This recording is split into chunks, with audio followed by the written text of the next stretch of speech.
आदेश आदेश में एकतानाथ गुरु योगी तुलसीनाथ जी बापू श्री शनिदेव मंदिर भवनाथ तलेटी गिरनार जूनागढ़ गुजरात। रामायण में पिछले वीडियो में बात की थी कि तुलसीदास जी ने ब्रह्मा जी की वंदना क्यों की थी, क्योंकि बहुत जगह पर ब्रह्मा जी की वंदना नहीं की जाती, उनके मंदिर भी बहुत कम है। शिव जी द्वारा क्यों श्राप मिला था वो भी हमने बात की थी।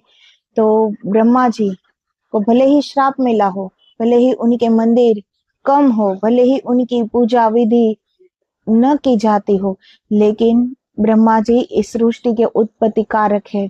ब्रह्मा जी से ही इस सृष्टि का सर्जन हुआ है, तो वो हमारे पितामह भी है, क्योंकि उन्हीं के पुत्रों के ये सारे वंश है। इस सृष्टि पर जितने भी लोग हैं ब्रह्मा जी के पुत्रों के ही वंश है, तो इसीलिए हम ब्रह्मा जी को पितामह भी कहते हैं। इसलिए तुलसीदास जी ने बड़े भाव से ब्रह्मा जी की भी वंदना की है। अब आगे, विबुध बे प्रबुद्ध ग्रह चरण बंदी कहो कर झोरी, होई प्रसन्न पुरवहु सकल मंजू मनोरथ मोरी। तो रामायण शुरू करने से पहले गोसाई जी ये सारी वंदना करते हैं, पंचदेव की, ब्रह्मा जी की, और अब ग्रहों की वंदना करते हैं। राम जी के अनन्य भक्त है, लेकिन सारे देवी देवताओं की वंदना करते हैं, प्रार्थना करते हैं कि मेरे इस मानव में श्री राम जी का वास हो। जैसे मेरे हृदय में श्री राम जी का वास है, वैसे ही मेरे इस ग्रंथ में, मानस में श्री राम जी का वास हो। तो देवता, ब्राह्मण, पंडित, ग्रह सबके चरणों की वंदना करके मैं हाथ जोड़कर कहता हूँ कि आप सब प्रसन्न होकर मेरे सुंदर सब मनोरथों को पूरा करें। तो तुलसीदास जी ये वंदना करते हैं सारे देवता, ब्राह्मण, पंडित, ग्रह से कि मेरा ये मनोरथ पूर्ण हो। तुलसीदास जी का क्या मनोरथ था कि वो मानस में ये ग्रंथ लिखे और आने वाली संसार में आने वाली सारी इस पीढ़ी को मिले ये ग्रंथ। तुलसीदास जी ने लिखा तभी तो हमारे पास है आज ये मानस, तो उसे सही तरीके से अच्छे से लिख पाए, इसलिए वो ये वंदना करते हैं और उनके मनोरथ पूरे होने की प्रार्थना भी करते हैं। सागर को देवताओं को और दैत्यों ने मथा था। समुद्र मंथन के दरमियान देवता और असुरों ने दोनों ने सागर का मंथन किया था। भव सागर को मथने वाले नवग्रह है, तो वो सागर को तो सिर्फ असुरों और देवताओं ने मथा था, लेकिन ये भव सागर को मथने वाले ये ग्रह है, नवग्रह। ये कुंडली, मुहूर्त आदि द्वारा सबके गुण अवगुण लोक में प्रकट कर देते हैं, जिनमें राहु और केतु दैत्य प्रसिद्ध है, क्योंकि जब समुद्र मंथन में से अमृत निकला था और श्री नारायण ने मोहिनी रूप धर के देवताओं को वो अमृत का पान कराया था, तब राहु देवताओं की पंक्ति में बैठ गया था और उन राहु ने भी अमृत का पान किया था। इसलिए नारायण ने उनके सुदर्शन चक्र द्वारा राहु का सिर छेद किया और वो राहु और केतु दो रूप में बट गए। तो ये नौ ग्रह हम कहते हैं ना, कुंडली में इनका दोष है, इनका दोष है, उनके गुण अवगुण। तो ये जो नौ ग्रह है वो तो देवता है, वो किसी को दुख नहीं पहुंचाते। दुख हमारे ही किए हुए कर्म, वो हमारा ही किया हुआ होता है जो हमारे सामने आता है, लेकिन हम कह देते हैं कि अभी ये ग्रह हमारी कुंडली में बैठा है इसीलिए ये सब हो रहा है। तो सिर्फ ये सत्य बात नहीं होती, ये हमारे कर्म हमारे सामने आए हैं। वो समय आ गया है कि जो किया था वो अब सामने आया है। जब किया होगा तो बड़े हंस के बड़े खुश होकर ही किया होगा ना। इसीलिए फिर वो देवता कुछ नहीं हमें दुख देते, हमारे ही कर्म हमें दुख देते हैं। हमने जो किया वो ही वापस आएगा। देवता क्यों दुख देंगे? उसके पास कोई दुख नाम की चीज है ही नहीं।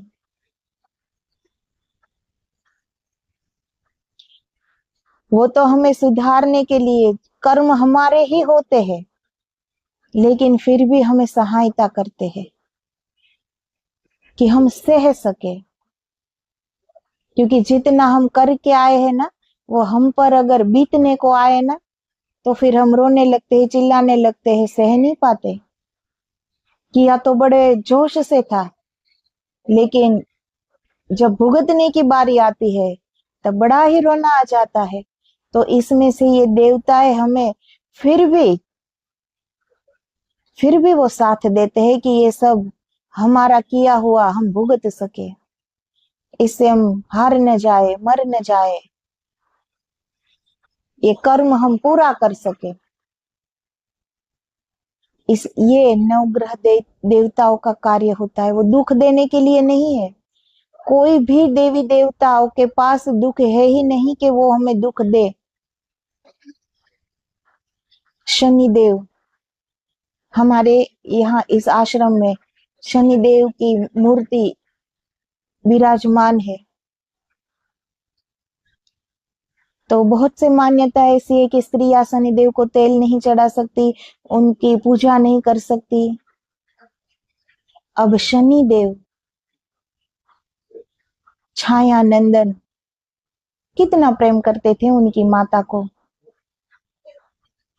और वो देव है, उनके वहां कोई भेद नहीं है कि ये स्त्री है या ये पुरुष है। वो शरीर नहीं देखते। हम इंसान भी ईश्वरमय जिंदगी जिए तो हम भी इस शरीर से परे उठ सकते हैं। और जो उठे हुए होते हैं उनको भी भेद नहीं है कि ये स्त्री है या पुरुष है, क्योंकि वो अपने शरीर के भाव में नहीं है तो दूसरे का शरीर भी तो नहीं देखेगा। तो फिर वो तो देव है। शिव जी की पूजा स्त्री नहीं कर सकती, क्यों नहीं कर सकती? तो पार्वती माता कौन थी? पूजा करने वाले का भाव देखते हैं भगवान, उनका प्रेम देखते हैं, उनका समर्पण देखते हैं।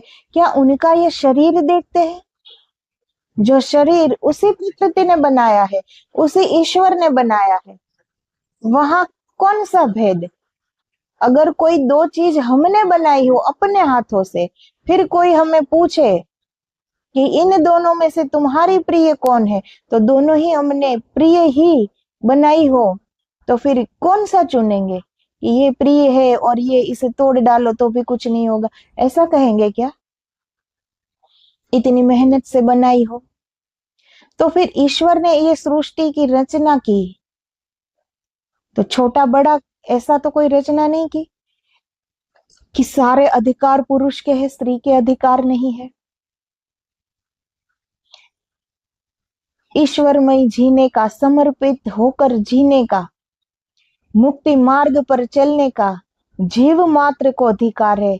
सिर्फ ये एक का अधिकार है ऐसा नहीं है, जीव मात्र का अधिकार है कि वो मुक्ति को प्राप्त करे। इसलिए ही ये देह, मनुष्य का देह मिला होता है कि हम समझ सके और उस ओर चल सके। इसमें भी हम बाहर एक यही में रह जाते हैं। हम ये नहीं खाते, अपने धर्म का पालन करते, हम ये नहीं करते, अपने धर्म का पालन करते, हर रोज मंदिर जाते, हर रोज जल चढ़ाते हैं। तो क्या हो जाता है? इतना करने से क्या हो जाता है? बाहरी क्रियाओं से चलो कुछ न करने का करे, इनसे अच्छा है कि ये सब किया जाए। कम से कम ईश्वर का हम कर रहे हैं, ईश्वर से प्रेम तो जगे। कि हम ईश्वर के लिए ये कर रहे हैं, ईश्वर के लिए मंदिर जा रहे हैं, चल के जा रहे हैं, हर रोज नियम से जा रहे हैं, दर्शन करते हैं, जल चढ़ाते हैं, तो ये भक्ति तो हमारी बढ़ाता है, ईश्वर में हमारा विश्वास बढ़ाता है, लेकिन इससे सब कुछ प्राप्त नहीं होता। इसके लिए करना पड़ता है। पहले ये भेद से तो उठे कि ये स्त्री है, ये पुरुष है, ये नहीं करना चाहिए, वो नहीं करना चाहिए। ईश्वर एक ही है। कोई भी ईश्वर का नाम लो, पहुंचता तो वो आदि शक्ति को ही है। किसी का भी जप करो, किसी की भी साधना करो, किसी की भी उपासना करो, वो पहुंचता तो वो परम तत्व में ही सब समाहित होता है। तो वो तात्विक रूप से सारे देवी देवता एक है, उनमें कोई भेद नहीं और दो नहीं है, वो एक ही शक्ति है। समग्र संसार में, इतने ब्रह्मांडों में, हर लोक में एक ही शक्ति मौजूद है, उन्हीं की सत्ता है और कुछ भी नहीं है यहाँ। तो यहाँ हम इसी में रह जाते हैं। स्त्री को ये करना चाहिए, ये नहीं करना चाहिए, इनकी पूजा करनी चाहिए, इनकी पूजा नहीं करनी चाहिए, इनकी पूजा सिर्फ पुरुष कर सकते, स्त्री नहीं कर सकती, ये नहीं करना चाहिए, वो नहीं करना चाहिए। बस इसी बाहरिक में पूरी जिंदगी गवा देते हैं।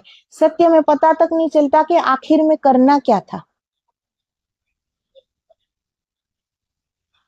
यहाँ नहीं छूना चाहिए, ये नहीं करना चाहिए।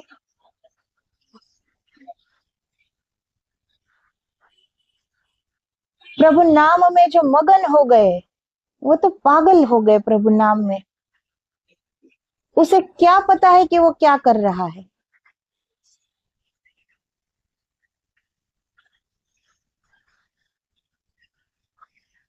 महारानी मीराबाई महारानी थी, पग घुंघरू बांध मीरा नाची।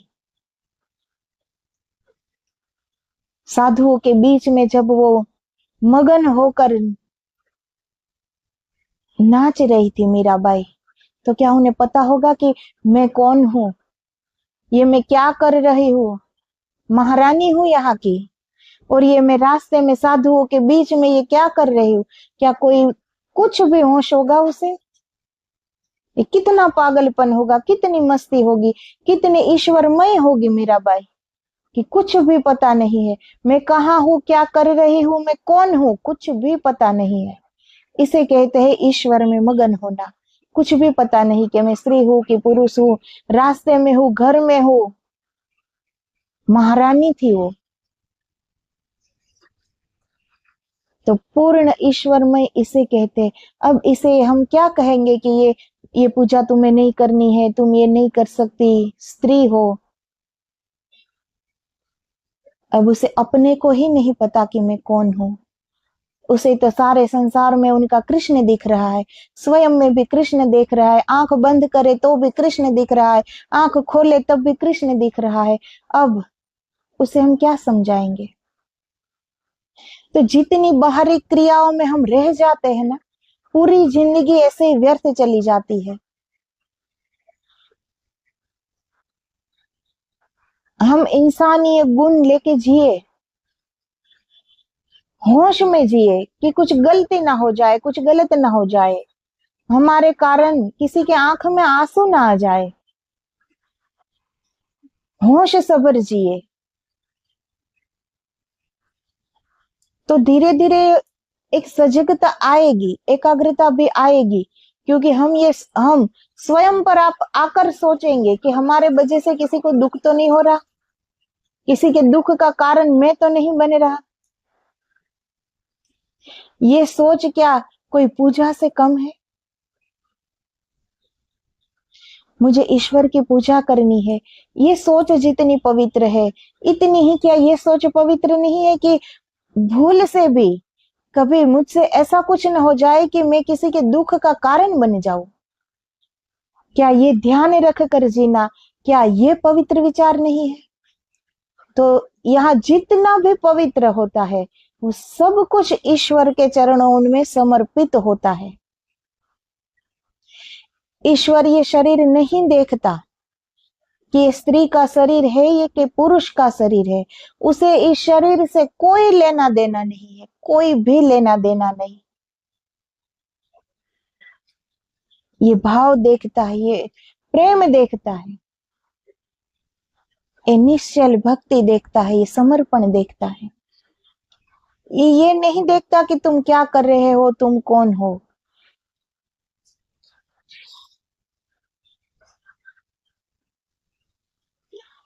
कि तुम स्त्री हो, ये क्या कर रहे हो कि शनिदेव को तेल चढ़ाए।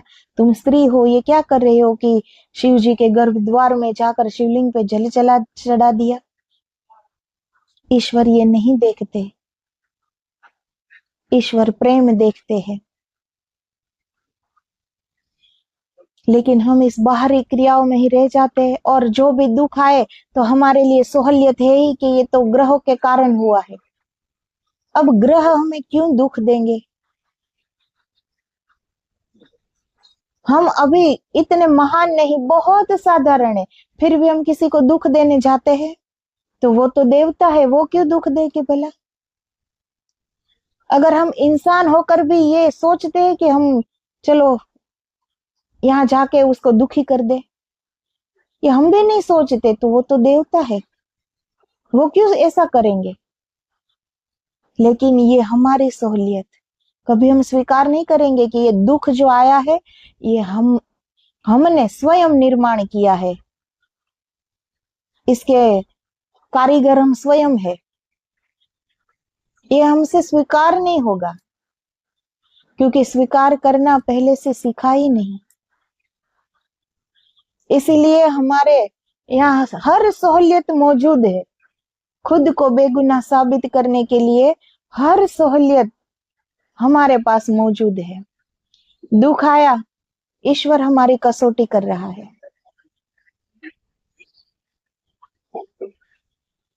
ज्यादा दुख आया, कुंडली में ये ग्रह बैठ गया है, लेकिन कभी नहीं सोचेंगे कि ये हमारा कर्म सामने आया है, तो अब हम सजग हो जाए, अब हम होश में आ जाए, अब हम जाग जाए कि जो हो गया है वो तो अभी भुगत रहा हूं, लेकिन आगे कुछ ऐसा न हो कि आगे भी भुगतना पड़े। लेकिन हम ये नहीं सोचते, हम हमारी जिंदगी नहीं सुधारते, हम क्या करने लगते हैं, नवग्रह की पूजा विधि हवन, क्योंकि वो दुख दे रहे, ऐसा लगता है ना कि वो दुख दे रहा है, इसलिए हम उसके लिए सब कुछ करने लगते हैं। करना क्या होता है, हमें सुधरना होता है कि हमारा किया हुआ अभी सामने आया है तो अवश्य बुरा किया होगा, तभी ये दुख मिल रहा है। तो अब भूल से भी बुरा ना हो जाए कि आगे आगे फिर यही दुख का सामना करना पड़े। हम हमें सुधार नहीं पाएंगे, सोचेंगे भी नहीं, क्योंकि पहले से माना हुआ है कि हमारे जैसा सुधरा हुआ तो कोई नहीं दुनिया में। इसीलिए हम कैसे ये सोच सके कि हमें सुधरना है। इसीलिए हम ग्रह को सुधारेंगे, जो पहले से ही सुधरे हुए हैं उन्हें हम सुधारेंगे।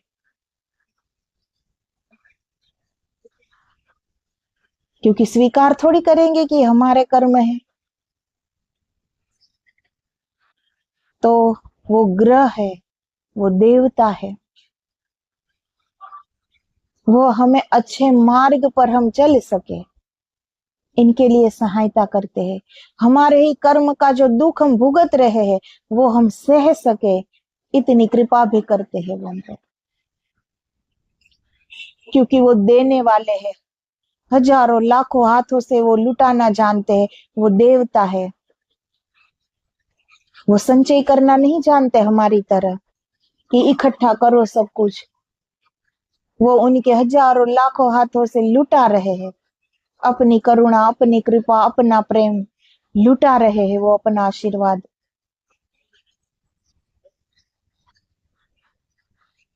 तो जब भी कभी दुख आए तो खुद को सुधारने की कोशिश करनी चाहिए। सजग हो जाओ, कहाँ गलती होती है, कहाँ कमी रह जाती है जीने में। आज अगर ऐसा स्वभाव है तो पहले ये गलती हुई होगी हमारे से कि आज ये दुख सामने आया है। ये स्वीकार होना चाहिए। जब तक स्वीकार नहीं होगा तब तक तो हम ग्रहों को ही सुधारेंगे, खुद को नहीं सुधारेंगे।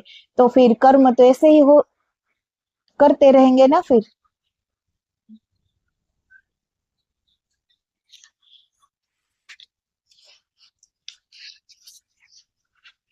तो जिनमें राहु और केतु दैत्य प्रसिद्ध है, बुध मध्यम ग्रह चंद्रमा सहित विप्र बृहस्पति शुक्र और विबुध रवि मंगल और शनि अथवा वेदाभ्यासी विप्र विबुध है, और जो विशेष वेदाभ्यासी नहीं है वे बुध ग्रह दैत्य है। इस तरह बैजनाथ जी ने इस दोहे को पूर्व के साथ संबंधित मानकर मुख्य अर्थ ये ही दिए है। पुनि बंदो सारद सुर सरिता, जुगल पुनित मनोहर चरिता, मंजन पान पाप हर एका, कहत सुनत हर एक अविवेका।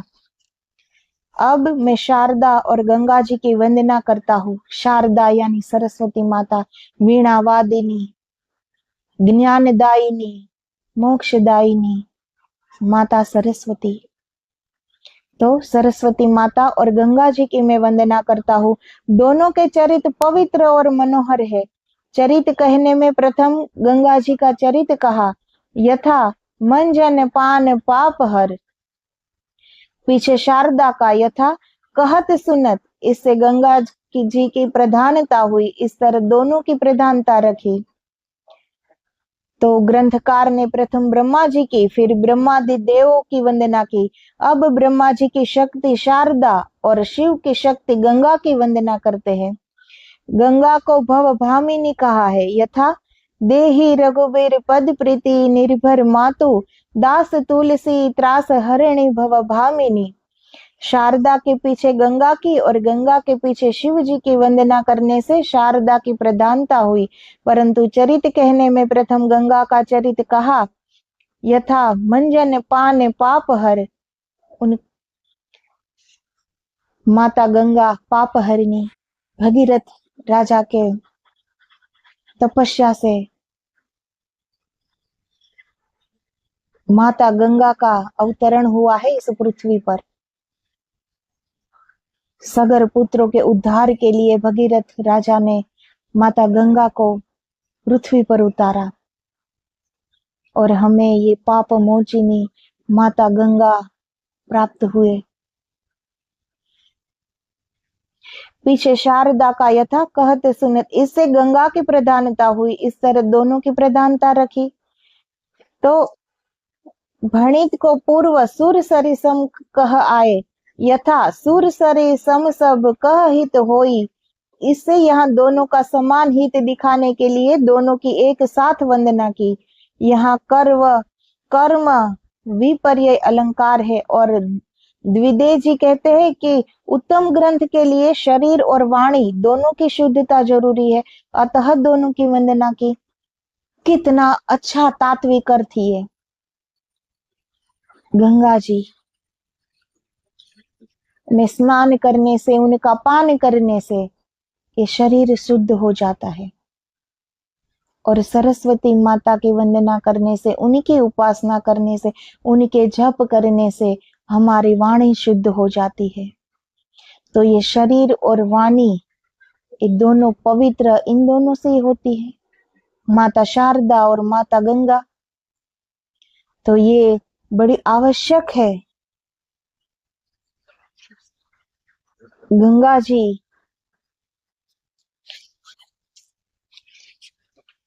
में स्नान करना ये बड़ा ही फलदायक होता है। हमारे सनातन धर्म में हम मानते हैं कि गंगा जी में स्नान करने से हम पापों से मुक्त हो जाते हैं। पापों से हम तब मुक्त हो जाते हैं कि जब गंगा जी में स्नान करते करते हम ये संकल्प करें, पछतावा करें कि जो हो गया है वो हाथ में नहीं है, लेकिन आगे से संकल्प करता हूँ कोई भी पाप न होगा मुझसे, कोई भी ना, जाने अनजाने में भी नहीं होगा। जानते तो क्या, अनजाने में भी पाप नहीं होगा, ये संकल्प हो, तब माता गंगा जी कृपा करती है। गंगा जी के जल में स्नान करने से शरीर का मेल तो अवश्य निकल जाता है, लेकिन मन का मेल तो हमें निकालना पड़ेगा ना। इसके लिए ये संकल्प हो कि अब कोई पाप न होगा, तो माता कृपा करती है। और वाणी की शुद्धि, हम ईश्वर की आराधना करें कि जप करें कि प्रार्थना करें, वाणी की जरूरत तो पड़ती ही है। अगर वो ही हमारे पास न हो तो सबसे पहले वाणी की ही जरूरत पड़ती है ना। हमारे पास पैसे न हो तो हम कुछ भी करके जी लेते हैं, लेकिन सरस्वती माता जी की कृपा ही न हो तो, बुद्धि ही न हो हमारे पास तो, न वाणी हो न बुद्धि हो, तो हम क्या कर सकते हैं। अगर पैसे नहीं है लेकिन सरस्वती माता जी की कृपा है, बुद्धि है, तो हम कमा सकते हैं। पास में पैसे है, खुद के पास शक्ति नहीं है, लेकिन शक्तिशाली 2-3 व्यक्ति अपने आस पास रख सकते हैं। पैसों के है पैसे, इसीलिए पैसे देकर रख सकते हैं। तो धन और शक्ति न हो तो वो हम कर सकते हैं, लेकिन अगर बुद्धि ही ना हो तो क्या पा सकते हैं हम। लौकिक कुछ पाना हो तब भी बुद्धि की तो आवश्यकता होती ही है। परमात्मा के द्वार पर जाना हो तब भी बुद्धि की तो जरूरत होती है कि ऐसी ऐसी सोच आए कि हम क्या करने आए हैं वहीं की ओर हम जाए, वहां हम कदम उठाए। ये सोच भी तो आनी चाहिए ना अंदर, बुद्धि के अंदर, हमारे दिमाग के अंदर। तो वो बुद्धिदायिनी सरस्वती माता अगर उन्हीं की कृपा न हो तो कभी सोच सकेंगे हम अपना भला। हम अपना भला क्या सोच सकते हैं अपनी सोच से, कि मेरे पास गाड़ी हो, बंगला हो, अच्छी नौकरी हो, धंधा हो, पैसे हो, धन हो, संपत्ति हो। इतना ही सोच सकते हैं ना कि यही हमारा भला है। लेकिन इन इसमें भला क्या है, ये सब रात को सोए सुबह उठेंगे कि नहीं पता नहीं, सब यहाँ की यहाँ धरा रह जाएगा। ऐसा नहीं कि पैसों की जरूरत नहीं पड़ती, जीने के लिए सबको पेट है, जीने के लिए पैसे की आवश्यकता है, लेकिन पैसा ही जीवन नहीं है। लेकिन सबने पैसे को जीवन बना लिया है। जीवन में पैसों की जरूरत है, पैसा जीवन नहीं है। धन संपत्ति जीवन नहीं है।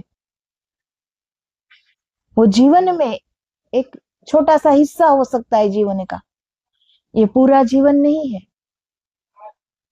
पूरा जीवन अभी जानना बाकी है। जब हम परमात्मा की ओर बढ़ेंगे, जब हम ये सोच पाएंगे, ये माता शारदा की कृपा होगी तो हम सोच पाएंगे कि हमें करना क्या है, जाना कहाँ है, पाना क्या है। बाकी तो लौकिक सब कुछ हम पाने के लिए दौड़ रहे हैं। तो ये संसार है ही, ईश्वर ने इसीलिए ही दो यात्रा बनाई है, बाहरी और एक अंदर की। अब ये जिसमें सुबुद्धि होगी वो परमात्मा की ओर यात्रा करेंगे, और जिसमें बुद्धि होगी वो लौकिक यात्रा करेंगे, बहिर्मुखी यात्रा। दोनों दी है ईश्वर ने।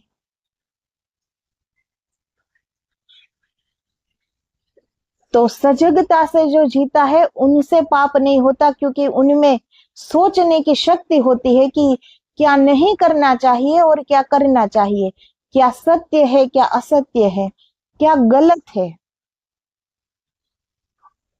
इसमें वो भेद कर सकता है। इतना दिमाग होता है उन्हीं के पास जितनी सरस्वती माता जी की कृपा प्राप्त हो तो। वरना हर गलत करने वाले इंसान को ये पता नहीं होता कि मैं गलत कर रहा हूं। अगर पता हो तो वो अपने आप से भी नफरत करने लगे ना फिर, कि ये मुझसे क्या हो गया, ये मैं क्या कर रहा हूँ।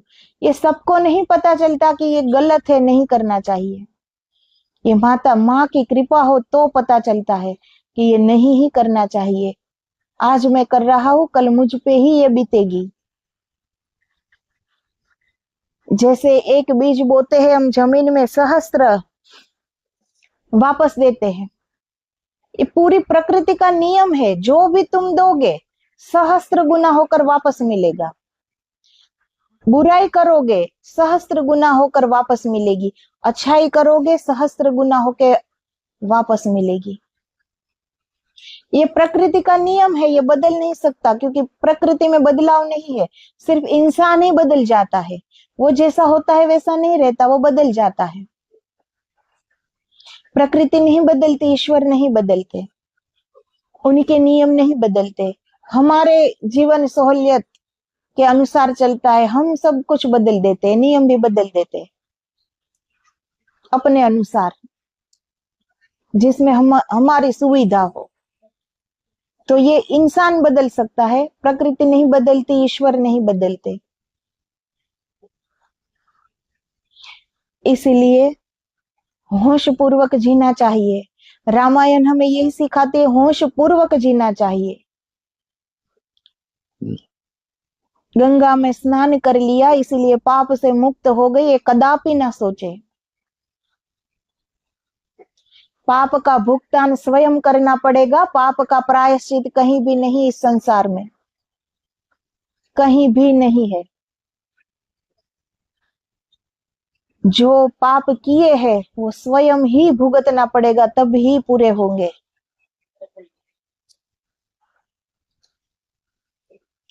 लेकिन उन गंगा माँ से हमें सीखना चाहिए कि किस तरह पवित्रता से जीना चाहिए, किस तरह निर्मलता से जीना चाहिए, किस तरह उनके शांत झरना, किस तरह वो शांति हमारे अंदर आनी चाहिए। ज्ञान का विज्ञान भी मानता है ना कि गंगा जल में कभी कीड़े नहीं पड़ते।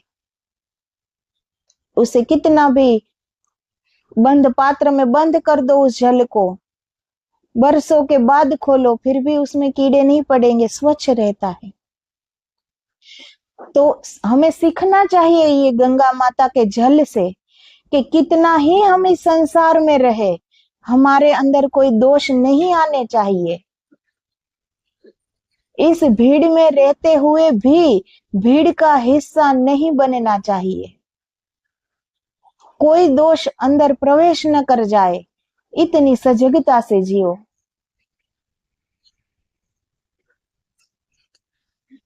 तो गंगा माता की तरह अगर जीना आ जाए तो फिर पाप तो होगा ही नहीं ना, कोई दोष नहीं पास, कोई दोष पास आ ही नहीं सकेगा, फिर पाप कहां से होगा। तो गंगा माता की तरह जियो तो गंगा से ही निर्मल बन जाओगे ना। जो भी मुख से बोलते हो ये पहले तोलो कि बोलना चाहिए कि नहीं। जो हम स्वयं नहीं खा सकते वो दूसरों को नहीं पिरसना चाहिए। तो सोचो पहले कि कोई हमें ऐसा शब्द कहे तो हमें कैसा लगेगा। वाणी की कदर, ये वाणी ही सरस्वती माँ है, ये शब्द ही ब्रह्म है, इसे व्यर्थ नहीं बिगाड़ना चाहिए। बोलना इतना ही जरूरी हो तो अच्छा बोलो, हित भरी वाणी, वरना चुप रहना चाहिए। तो ये तात्विक अर्थ है गंगा माता का और सरस्वती माता का, कि इन दोनों का वंदना तुलसीदास जी ने की। किस भाव से की? इस भाव से की कि माता गंगा पाप मुक्त करती है और सरस्वती माता वाणी को देती है। बिना वाणी के ना ही हम ईश्वर के प्रार्थना कर सकते, ना ही आराधना, ना ही जप कर सकते, कुछ भी नहीं कर सकते।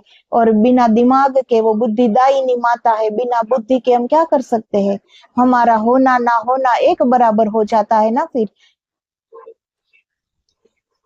जो पागल होते बिल्कुल पागल होता है, उनका होना क्या उनका ना होना क्या, वो बेचारा जी तो नहीं रहा होता ना।